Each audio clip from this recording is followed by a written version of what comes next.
We acknowledge the traditional owners of country throughout Australia and recognise their continuing connection to land, waters and culture. We pay our respects to their elders past, present and emerging. This is Cheryl from WorldUKConti country.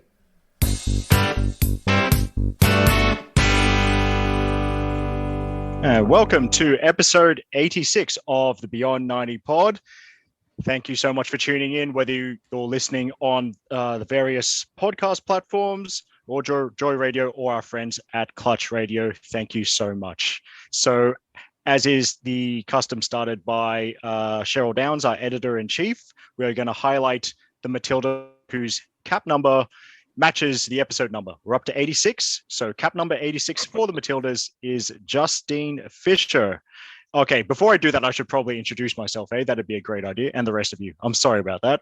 So I'm Eric Cibijano, NPL New South Wales women's commentator, do a few things with Beyond 90 here and there.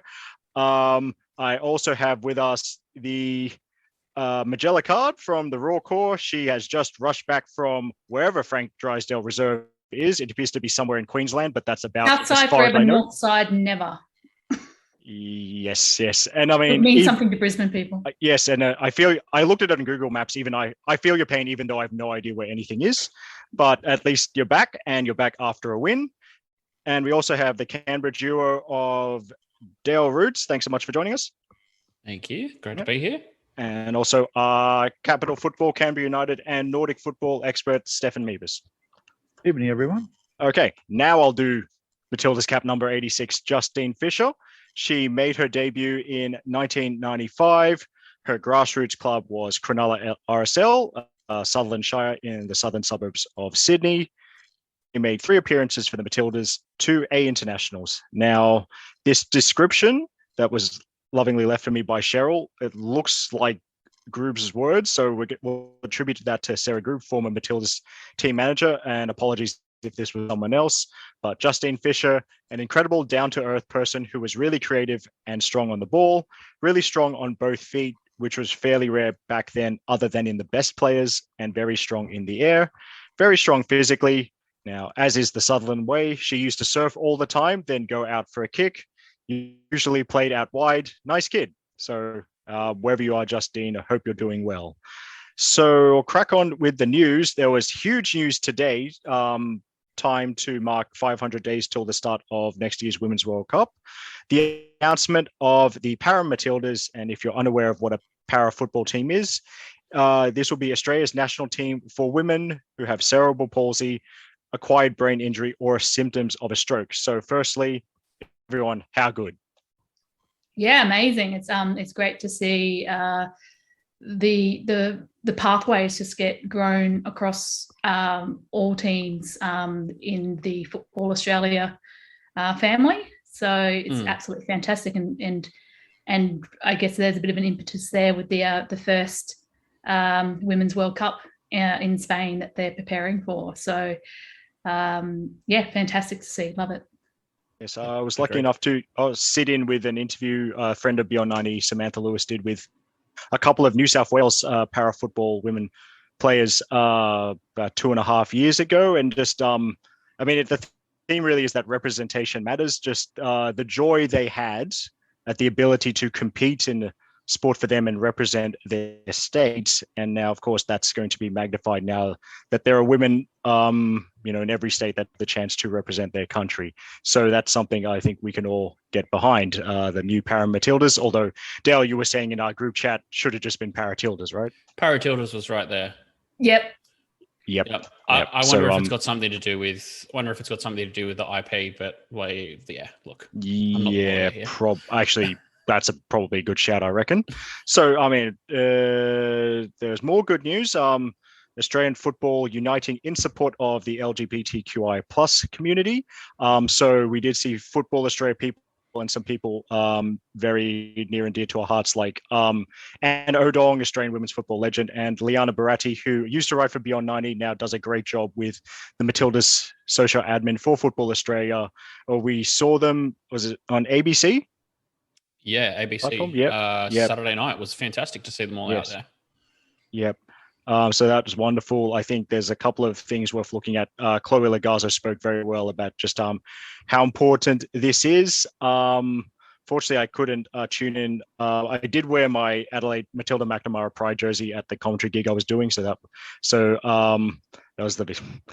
I suppose I had to do something, but yeah, just going back. I mean, it's the second time saying it. Representation matters, and it was wonderful to see that. On to this. Sam Kerr won the London Football Award for FA Women's Super League Player of the Year. So I think this should have been Katie McCabe, but I suppose you're all happy. Yeah, another award. Look, we're getting to the point now where we have to create like wings of houses for Sam Kerr's awards. Yes. Yes. So I think she's single-handedly driving up the price of real estate in London. With the amount of space that she's needing to store all these trophies and medals and stuff. So, I mean, that's a definite negative, but another good award. I mean, I'm sure she would have preferred, we'll probably come onto it later, would have preferred to pick up another gong, but another award for Sam. Yeah, so I can imagine architects and builders fighting over the contract for Sam Kerr's next property, specifically to build the trophies, awards, and other gongs wing of her. Yeah, she can have a symmetrical house with all of her kicks. She's a lover of shoes, so we can have half of the house for trophies, half of the house for sneakers. It'll be balance in the universe. Yep. Yes. And then just north of that north of the border of England and Scotland.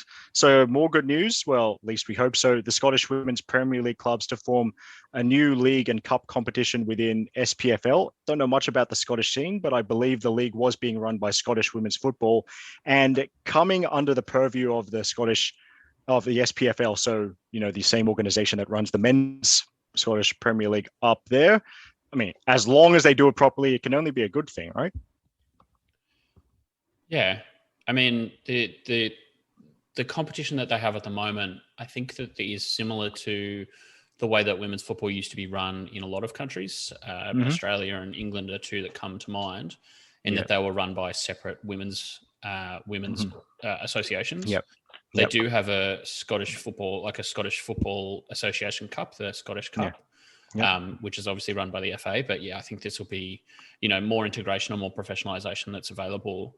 And you would hope that if clubs are going to be aligning themselves, or the governing body is going to be aligning itself with the SPFL, then that will mean that there'd be potentially an increase in professionalism going forward for the teams.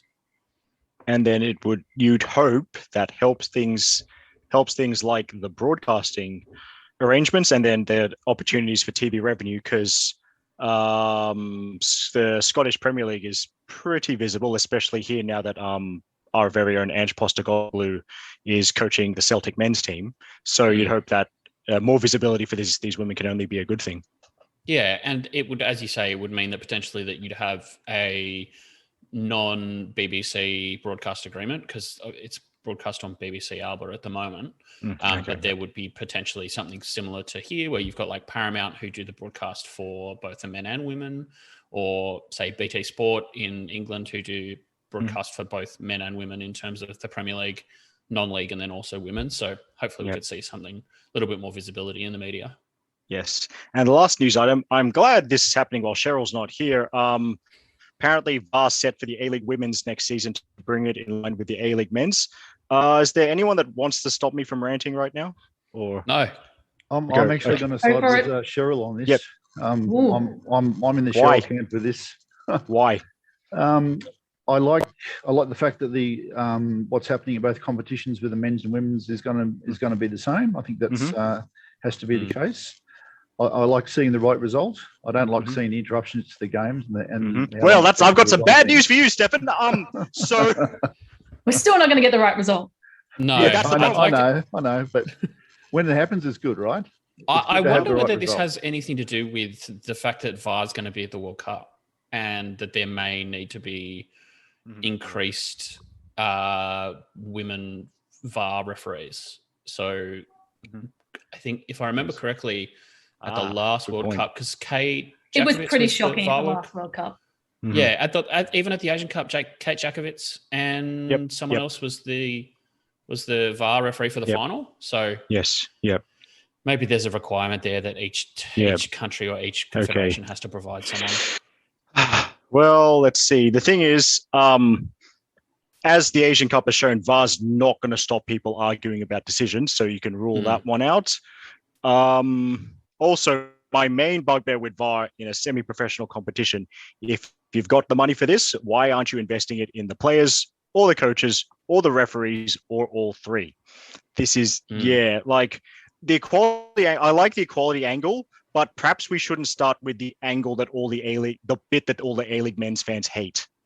So, if you need to have VAR, someone's got to bring in a rule where it's like, I don't know if anyone's familiar with instant replay in the NFL. There's a time limit for the referee to look at things.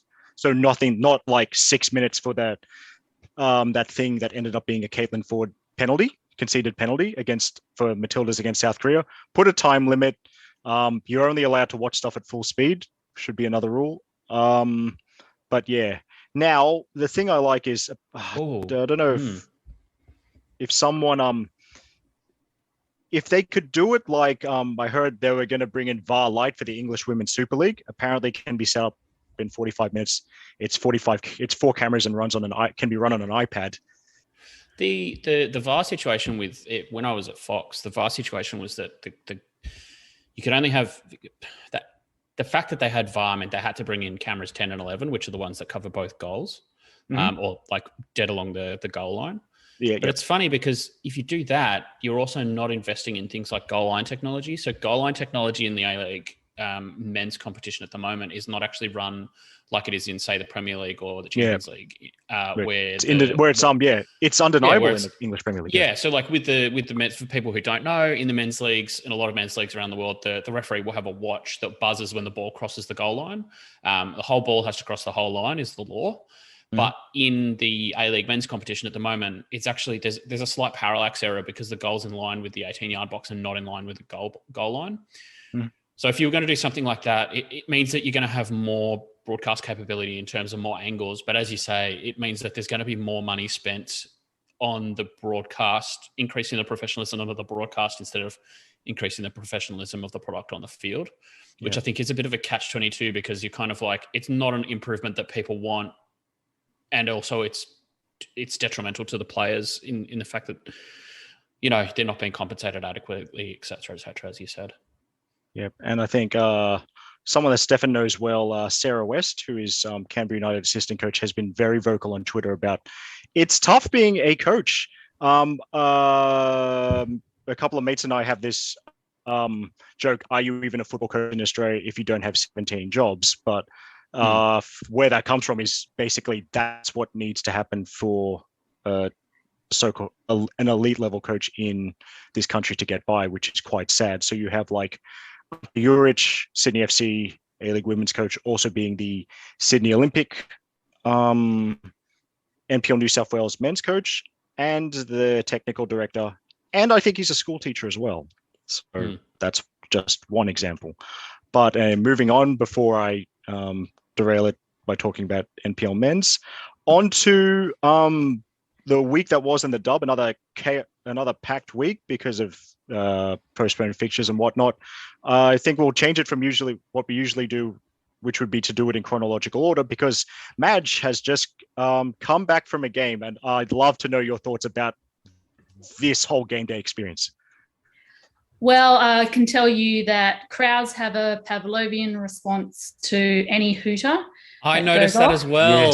Yes. You know what? And I don't even know why they have a hooter, because it's clearly a football club. It's not a rugby league club that was just happens to have them some goals put in. So they obviously just had whatever their scoreboard is counts down from 45. Yeah. And when it hit 0, the rugby league sort of halftime hooter went off, and everyone just by absolute muscle memory. I saw that, and started clapping. And then the ref hasn't blown the whistle up, and I was like, okay, this is very strange. It was a very strange broadcast experience to watch everybody kind of being like even the players are just like, is that it? Is it? We changed the rules. But look, apart from that, good for Brisbane to get the win. It's Newcastle have been decimated to the towards the end of the season with injuries. Again, only had, I think, 2 outfield players on the bench, same as the last game that we had against them on Friday. But I guess for Brisbane, yes, it's nice to pick up a couple of wins to the end of the season and emphatic wins. So it was really nice. I mean, the second half today, I think got a bit messy. It wasn't the prettiest football I've ever seen, but as usual, I mean, we gave our player of the game to Minigori. She in there just so doing everything, like trying to pass the ball to herself and the rest of her team. Had just a cracking game. I unfortunately missed the first goal because of school traffic trying to get there for a 4:15 kickoff. But I did hear, I'm not sure how true this is, which does make sense, that the reason the game was so early was because Newcastle had to get their flight home. That makes sense. Which is understandable. There's not that many flights between Brisbane and Newcastle to be able to pick from. So, tough with the late move. It was supposed to be at Perry Park, but yes, apparently it was still underwater only a few days ago, and the pitch couldn't come up. So we moved to sort of Pine Hills Football Club. Yeah. So, but yeah, look, I mean, it was actually a great little crowd because obviously they had their sort of just suburban sort of afternoon football training on. So there were like kids galore everywhere, sort of out running around. So they're still like a really decent crowd, but a lot of our crew couldn't get there, of course, with work and not being able to get off and get to the game, which is unfortunate. And plus, nearly missed the first goal. There was a technical glitch, and they came. And just for those of you that haven't watched it, this is how tight it was. The glitch ends.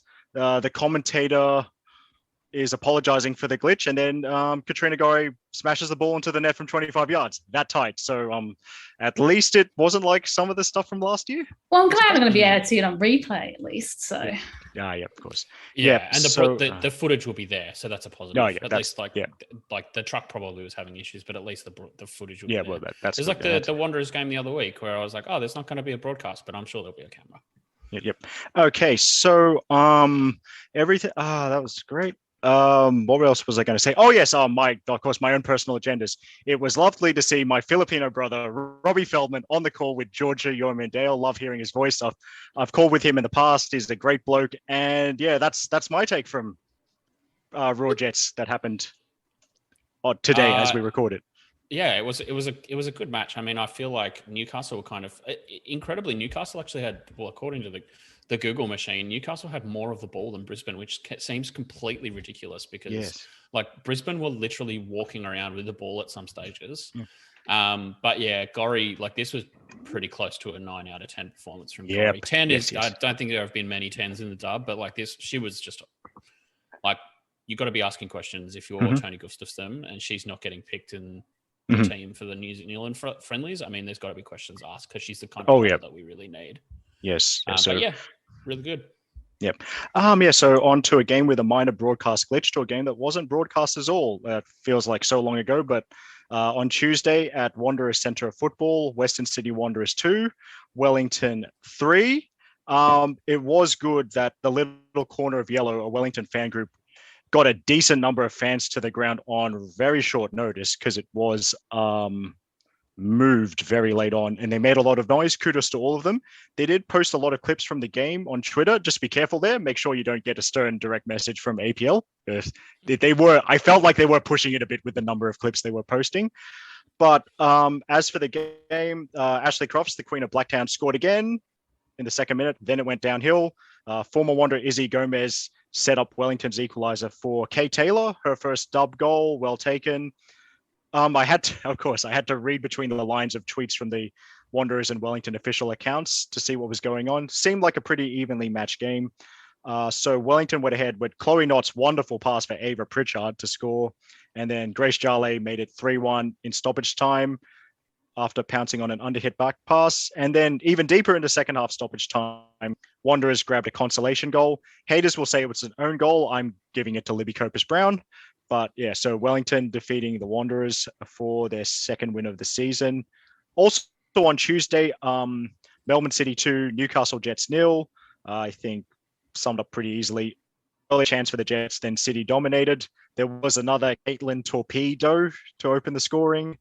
And then the second goal for Hannah Wilkinson, set up by what, Dale, I believe you called the assist of the season from Rihanna Pollicino. Oh, Rihanna Pollicino making people look like pub league footballers, just like the things you love to see. It was an awesome ball for Wilkinson's goal. Yeah. If we get the chance, definitely have a look for that one. Yeah, like walking the tight, just to kind of describe it, walking the tightrope on the byline with a ball at a really awkward height, but she made it look so easy. One touch to control, second touch to dink it into onto Hannah Wilkinson's penalty spot. Yeah. Just fantastic stuff. It's one of those things that like we've seen a lot of players like Rihanna Pollicino come through and they're not really deliver, who have kind of played well in state leagues, but it's been really good to watch her. Yeah. She's obviously a very skillful, but still very powerful player, and fantastic with the ball at her feet. And I think that just shows here. Yep.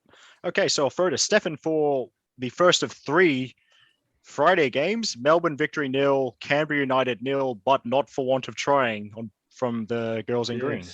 Yes, probably not that many talking points for this one. Possession was pretty even between the teams. But yeah, what the stats you're talking about are the shots on goal and versus shots on target for both teams, but especially Canberra. Canberra had 25 shots and only 5 of them on target, so 1 in every 5. So not the greatest stat that we've seen from the Canberra team that has come back into a bit of form in the attacking front the last few games. So Vicky Linton seemed her first reaction after the game from the camera footage as it swung around to her, she seemed quite pleased, I think, with the point away. I think that's fair. Yeah, I agree with that. And Victory on their part had 10 shots and 4 on target. Some good performances especially by Chloe Lincoln in the Canberra goal. She had 4 quite stunning saves, I think, that I counted. And Casey Dumont also denied Margot Rabin in a very important moment late in the game. But yeah, Canberra will be wanting Grace Maher to come up okay for the last game. Canberra can't actually catch Brisbane now with that result today with Brisbane. And will probably have to be underdogs, you'd think, for that game up there. Yes. But we also missed Ash Sykes and Hayley Taylor Young, I think, in the game. But that's probably about wraps that one up, I think. I think my main reaction was that Victory didn't look like at the final whistle, did not look like they had just managed to secure themselves finals. They looked pretty disappointed with their result. They looked pretty devastated, actually. So I don't know if that's a good or a bad thing for first week of finals. Maybe it might be put a bit of a fire under them. Well, I mean, they also play Adelaide away, and those teams really don't like each other. And it's Adelaide's first ever finals match. So, that's not the time. Let's hope for lighting the fire. Yeah. I'm disappointed with the result for Canberra, if I'm perfectly honest, because I wanted some more chaos. Because obviously a result would have meant that Melbourne might have potentially missed the finals, but it wasn't to be. But yeah, as you say, 25 shots in a 90-minute game is quite impressive. That's a lot. I think I'll keep it simple. Casey Dumont's the reason Victory are in the finals because she was wonderful. And I can't believe she played. Also, like she was on the green whistle like a week ago, and like I thought that she'd really, really damaged her leg or really badly injured her leg she's in tears on the pitch, and then she just comes out and plays like another world-class game. Yeah, just unbelievable. But Casey Dumont's a warrior, though. If you know her injury history, like she's like the Terminator, basically.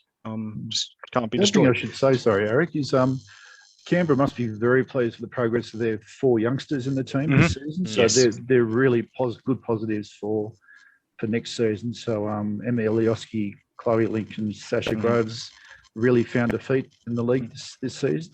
And Hayley Taylor Young, of course, has added several feathers to her cap, I think, with playing in some different roles and growing her role in the team. So that must be very encouraging for the team in green. Yeah. So you mentioned Chaos, Dale. Like I chose Chaos, but to live tweet 2 games at the same time for Beyond 90. And the bit where Kyra Cooney Cross, who had a great game, she hit the post from 30 yards, and then Melbourne Victory scored from the rebound, and it was offside. That happened at exactly the same time as the penalty in Wellington Perth, and I was like, what do you want me to do with this? I don't know. Well, of course, it's entirely my fault, but yes. So it was just that was a wild afternoon, but I suppose that's allows us to throw to the game also held in the early Friday kickoff, if that makes sense, down in Wollongong, the second ever edition of the Suitcase Derby. Wellington 1, Perth 3. So Perth getting the win they needed, but in the end, not enough because of Melbourne Victory's draw against Canberra. Wellington, they didn't give up. They're a team full of fighters, high quality, but last game of the season, in the back of the head, you can't blame them because they're all so young. They just want to go home. Yeah. They've been some of these players have been away for like 4 months at this point. So you can't blame them might on even be more. being physically and literally on the beach a little bit for this one. Yes.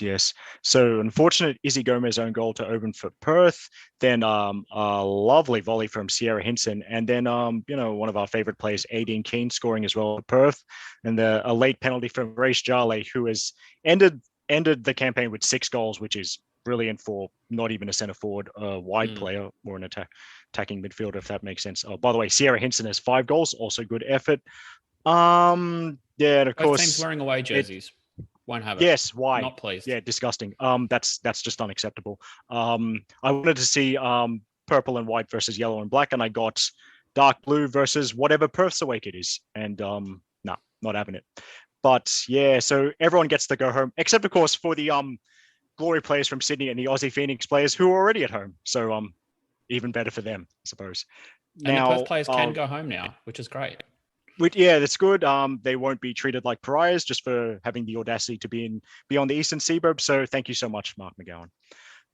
So the late Friday game, we'll go further match again. It's a bit of deja vu. Newcastle Jets 1, Brisbane Roar 5.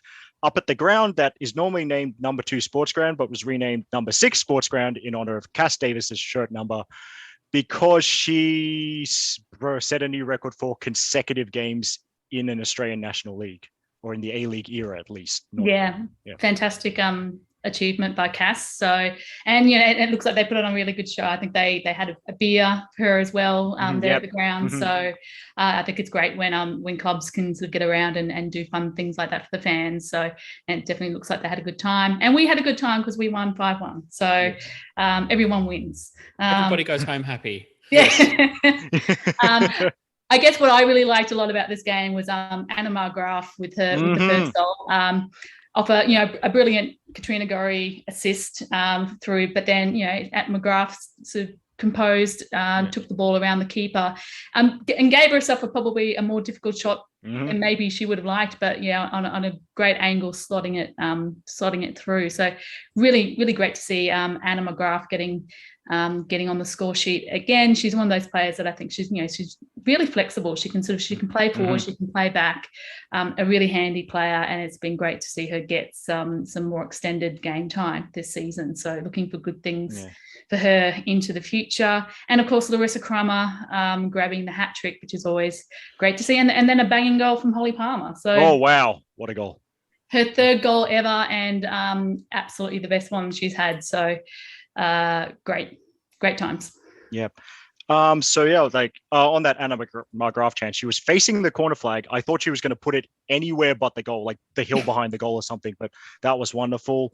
Larissa Crummer didn't just score a perfect hat trick, so that's one with the left foot, one with the right foot, one with the header, but she met the original conditions for a hat trick, 3 consecutive goals, so that was brilliant. And for the Jets, Lauren Allen scored the most Lauren Allen goal possible, using her speed to run onto a through ball and then very slowly rolling the ball into the bottom corner. So good to see she knows her brand. But on to Sunday, I might have to defer to someone here because I had other engagements. But the early Sunday game at Wanderers Centre of Football, Western Sydney Wanderers 0, Melbourne City 2, a team named City winning, and Rudy Hill absolutely loved to see it. So goals from Rihanna Polachina and Hannah Wilkinson. What's new? Rihanna Polachina finishes the season with as many goals as Western Sydney Wanderers, 7 each. I did see the mini match. The City goals were so easy. I was just kind of confused by how they happened and had to watch it a few times. But Polatina's finish, just, the combination from Misha Westland and Hannah Wilkinson. And then Politina used those quick feet to make space and drill a low shot in off the post from 20 yards. Westland was also involved in the second goal. This one was quite something. Outside of the foot pass to Wilkinson, who stopped a bit, then realized she could just outrun everyone, and then just scored easily past Sarah Langman. Tori Tumith nearly scored in the second half, and I would be even more unbearable than I am right now if that header had gone in. And it was also a great day out for Darcy Malone's family. She made a late substitute appearance. Darcy Malone from Melbourne City is actually from Western Sydney. She is a former Wanderers ball kid. On the day, 2 of her younger siblings were ball kids for Wanderers. And the best thing, Darcy got booked, and I'm so proud of her. So, Eric, I can't believe you weren't there, Eric. There's about 84 I weren't there. 84 of your favourite players in that game. Yeah, I'm not short of opportunities to watch Tori Tumith and Darcy Malone, just because they're coming back to NPL New South Wales. Liz Ralston's first game back as well? First start. Liz Ralston made a 96-minute time-wasting sub-appearance in the Wanderers win over Brisbane. I believe that's her only other appearance. That's right. Yes. We did discuss that earlier. But yeah, good to see her back, hopefully at full strength for the upcoming NPLW season in New South Wales. But good to see her back from a horror run of injuries. Well, fingers crossed for Liz. At least she's a physiotherapist, so she'll know what's going on. Yeah. But to answer Stefan's question, I had a radio gig. I actually drove past the motorway that goes near that ground as it was going on. I'm like, well, I need my own practice for commentary, because when the NPL New South Wales men's season starts, I don't want to suck. So women's season starts, I don't want to suck. So I'm practicing on all these men's games. Anyway, so Melbourne City briefly at the top of the table, but no premiership for them, because the Sunday late game, Adelaide United 0, Sydney FC 1, the single goal coming from Paige Satchell. That was a unexpected and lovely goal. Oh, she had no right to score there. Yeah. No one in the crowd, no one on the field was expecting that. Yeah. No. I kind of saw when the ball came in, Charlie Rule kind of does this little weird back heel roulette thing in the box, and then Paige Satchell just scores, and I was like, what happened? How did that happen? But yeah, pretty. I mean, this game felt. I feel like this game was kind of once Sydney scored, everyone was kind of happy. Obviously Adelaide would have loved to have got the 3 points, but I think everybody was kind of all right, well, we can pack up and just prepare for next week. Yeah. After that, it wasn't a particularly intense match. Mm-hmm. But in saying that, good, but congratulations to Sydney for back-to-back premierships. Yep. Very, very impressive. I think they've been pretty impressive all season. Mm-hmm. They've had a little bit of a falter over the last kind of 3 or 4 weeks. Mm-hmm. They've been in, I wouldn't say poor form, but definitely not the form that they want themselves to be in. But yeah, I don't think that you can kind of criticize them for this performance. It was kind of just, I mean, professional would be the word I would use. And doing it while resting Courtney Vine due to a calf niggle, so a win and a clean sheet while without the services of Vine time is perfect. The fourth Premier's Plate in Sydney FC's A-League women's history. So is that the most? I think it is. Yep. Yeah. Congratulations to them. Yeah. So Death, Taxes, and Sydney FC making the Dub finals. So I know she was on the losing side, but I'm still always greatly amused by people trying to dribble past Matilda McNamara like it's a thing that's possible. No, it doesn't happen. Just stop trying, please, for your own good. So on to the finals. So we have a new finals format, which explaining this verbally is always tricky, but we have the top 2 teams playing, with the winner Sydney versus Melbourne City, with the winner going straight through to the grand final, and then third place fourth in the other game. That's Adelaide United versus Melbourne Victory. The loser is eliminated, and then the winner of Adelaide Victory plays the loser of Sydney FC versus Melbourne City for a place in the grand final.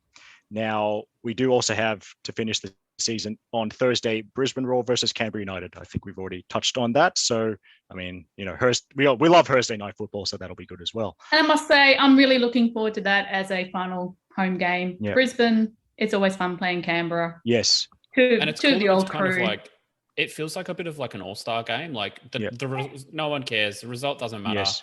We can just go out on a Thursday, have some fun, see your mates. Yeah. Hopefully Perry Park has been mopped. Yep.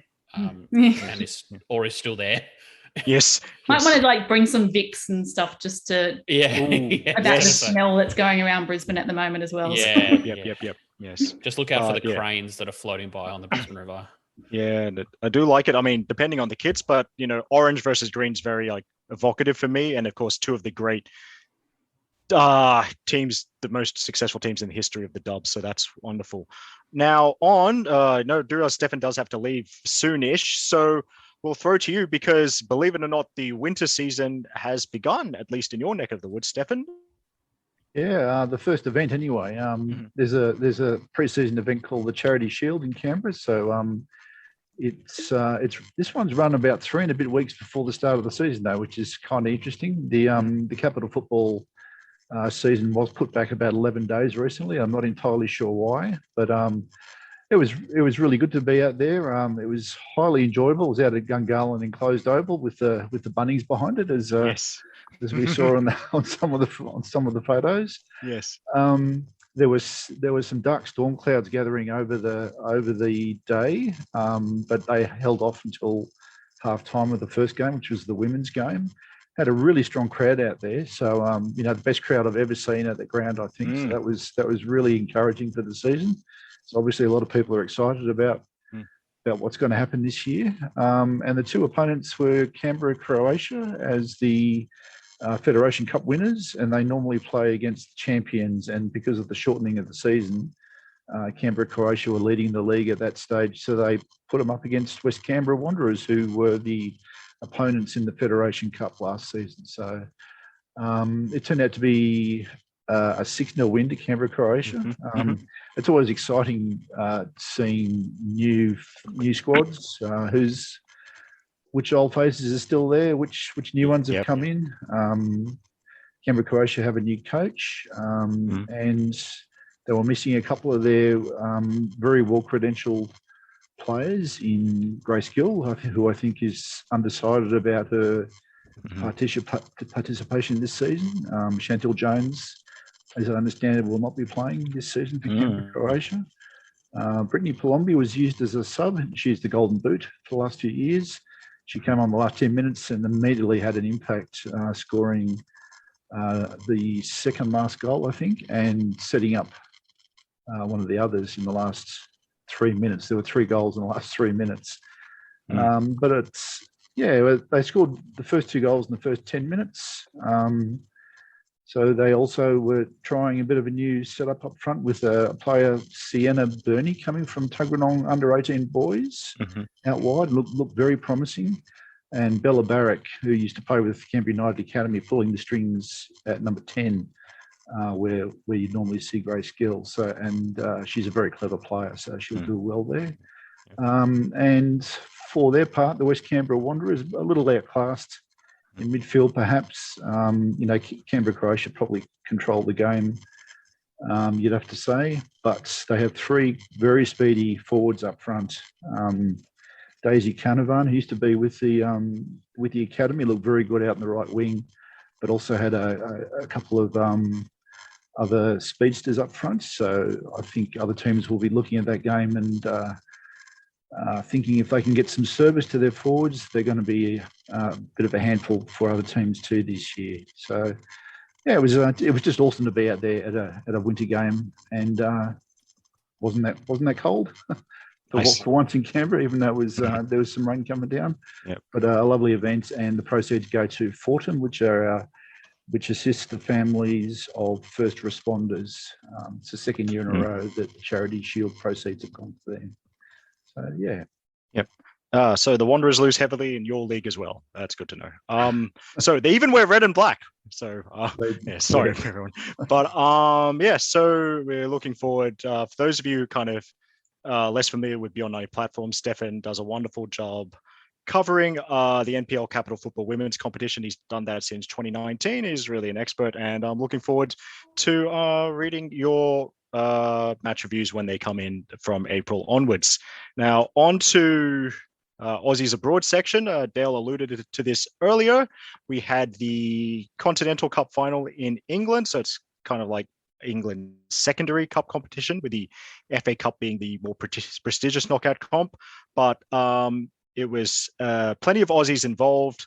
Chelsea 1, Manchester City 3. Dale, how much did you watch? Because I've only seen 3 of the 4 goals. I've seen a bit of it. I've seen enough to kind of speak on it. I think Chelsea went ahead through Sam Kerr relatively early on in the first half. And then, I mean, obviously being a cup final, the kind of game that you play is, generally speaking, you don't want to make mistakes. And I don't think that any of City's 3 goals, after they scored all 3 in the second half, none of their goals were kind of mistakes. Which is kind of positive in a cup final, because you don't want to be the player that makes the mistake to lose the match. But I think that City were fairly deserving of this one. Interestingly, it was actually played at Plough Lane. Plough Lane. So Cherry Record Stadium, but Plough Lane, home of AFC Wimbledon, which is a club near and dear to most real football fans' hearts. But yeah, really good attendance. I thought City were probably worth the win, but starts for both Hayley Raso and Alanna Kennedy at centre half, and Sam Kerr on the Chelsea side, as we mentioned. But City kind of making up for not qualifying for Europe with the League Cup win. So yeah, a positive result for City, and they're I think they're 5th in the league at the moment. So I mean, it's good that they're getting something out of this. They're looking good for 3rd though, based on their recent trajectory. Yeah. I mean, obviously, and there's a kind of weird thing where you've got teams that have games in hand and teams that have been decimated by COVID and stuff like that. But pretty good game all in all. I only really watched the highlights, unfortunately, due to viewing restrictions. But yeah, it was a good game, and good to see so many people out for women's football on a I did like that. Good visuals. Cold night, I'm sure. Yep. Yeah. So I know for City, Caroline Weir scored 2 really well taken goals. So I love watching Caroline Weir play. She's so technically gifted and just has this lovely habit of embarrassing opponents with her skills. If I remember correctly, she absolutely roasted the Matildas at the Olympics, like down the flanks. She was fantastic for them. If I remember correctly. That sounds like something Caroline Weir would do to most people. So yeah, there's also just WSL or English Women's Super League, kind of like A-League Women. There's midweek catch-up games all over the place. But Dale, I'll give you the first shot at one of the midweek catch-up games, because it involves your team winning pretty big game. Yeah, so Aston Villa 0, Everton 1, which was at the Bestcott Stadium in Walsall. Aston Villa's women's team, home team of Australian Matilda Emily Gilnick, who got a start for the Villains. But a second half goal for Aurora Gali, Italian international Aurora Gali, gave Everton the win. Interestingly, with all the stuff that's going on in the moment, Everton were actually playing in sponsorless uniforms, because they have withdrawn the sponsorship of one of their main sponsors, who was a Russian company. But very interesting, really good performance from the Everton girls. Was impressed that they kind of, I have very low expectations with Everton this season, which is unfortunate, but they've kind of have had a very up and down season. But I think, and this result really pushes them further and further away from the relegation zone, which is only one team this season. Yeah. But pretty classic lower mid-table game in saying that. But yeah, Gilnick got a decent amount of minutes, which is really good. And yeah, as I said, a good result for the Everton girls. And next week, I believe they play at home. I could be wrong, but that wouldn't be the first time. Yes. Also, you actually showed this to me, Dale. Hannah Bennison's pass for Aurora Gali's winner. It's just unbelievable. Yeah, just could solve world hunger and create world peace. It was such a good pass. Just a little kind of leans back, probably 40 yards out from goal, leans back on this ball and plays like this beautiful kind of 9-iron right onto the green in front of Gali, and she just runs straight onto it and scores. I was just like, don't know if she's going to be at the club next year, if I'm perfectly honest. Yeah. Get some more game time. She's very, very good. Yes. But yeah, I'd really like to see Everton not helping themselves by not starting her. It's just and also just making a lot of really weird decisions. But I'll run you through the other results from the week that was. Arsenal 4, Reading 0. Goal there for our very own Warilla Gorilla. the Caitlin Ford in that one. Oh, no, my apologies. She scored in the Arsenal Birmingham City game. Yeah, as I said, either way, Arsenal 4-0 over Reading. Villa had a... What am I talking about? No, that was last week. Villa 0... here we go. Sorry, Villa 0, Brighton and Hove Albion 1. Golf from Maya Letitia, no relation to the great former men's player. That was at Villa as well. So Brighton, again, further away from the relegation zone.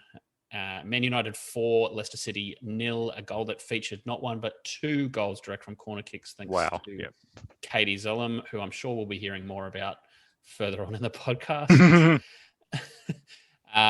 Goal, as I mentioned, there was that 4-0 win 4-2 win for Arsenal over Birmingham City, and Reading and Tottenham played out a 0-0 draw.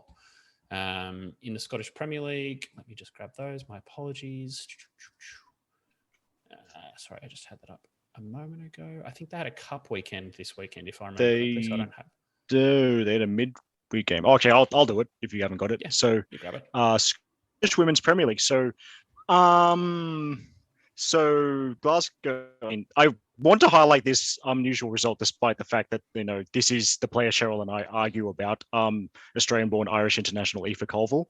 Aoife Colville hasn't been playing recently for Glasgow City. Glasgow City conceded the first goal to Aberdeen in their midweek game, and then it must have gotten really mad because they scored 10 unanswered goals. Yes, 10. So 10-1 win there. Then on the weekend game, Celtic beat Aberdeen 3-0 away from home, and our very own Jacinta Galabatarachchi scored. And I've spoken about them, Celtic just calling her Jacinta in all official communications, and then they've even shortened it further in the tweets. Now they're just calling her Jazz. So, and Glasgow City's result for what it's worth. Glasgow City 6, Motherwell 0. And then in the French Cup quarterfinals, so the league had a week off. PSG eliminated LA Carpenters Lyon and in the last round, and then they eliminated Mary Fowler's Montpellier on the weekend by winning 3-1. Mary Fowler played 17 minutes. In Italy, big result for the team with 2 Aussies, Pomigliano defeating Inter 1-0 away from home. Full game for Ivy Lewick. Ella Mastrantonio was an unused sub.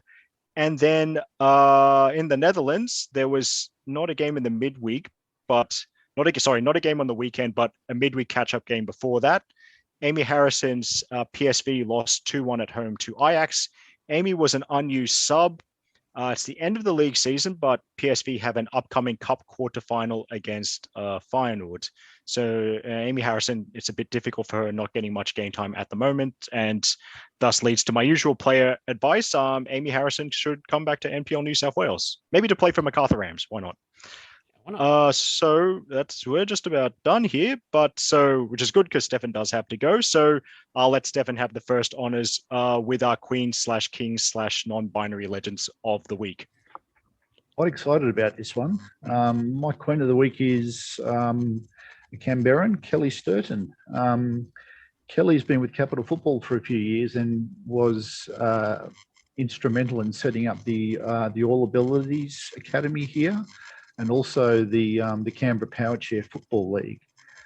She's the head of participation, so she's in charge of that aspect of all the grassroots football in our competitions here. And I think in recognition of her experience and abilities in this space, she was today announced as the head coach for the ParaMatildas. So, Kelly's a lovely person.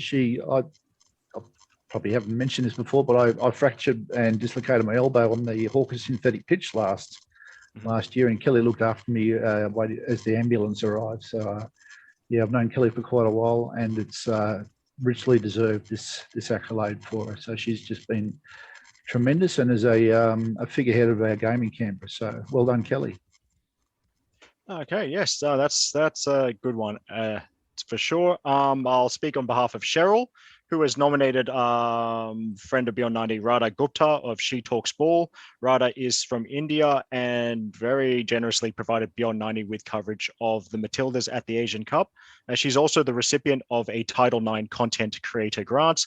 For those of you that are unaware, Title IX is the legislation that basically in the United States, which basically decreed that there should be equality in terms of sporting opportunities for girls and boys, which it's a big part of the reason why the US is so dominant in women's football. And thanks to the grandparent rule, it's also a big part of the reason the Philippines are going to next year's Women's World Cup. So, Madge, who's your legend of the week? Yeah, I mean, I'm going to hark back to the Football Australia's what do they call it? United We Shine sort of initiative. And I'm going to shout out Chloe Lagazo for her really emotional and heartfelt interview. So just, jump on the Matildas social media to see that. I think it was really important for Football Australia to come out, not only in light of Josh Cavallo coming out in the men's game, but I think we've seen some really ugly stuff around social media in reaction to the Matildas in recent years. And I think it's just really important. And I think Chloe's, she didn't talk about that especially, but she got pretty emotional about being a role model and being able to see representation through sporting achievement. And I think it was really, just a really great step for Football Australia to actually, put some words and action behind supporting all of their players that play and contribute to this wonderful game. Yep. Okay. So Dale, who was your legend of the week?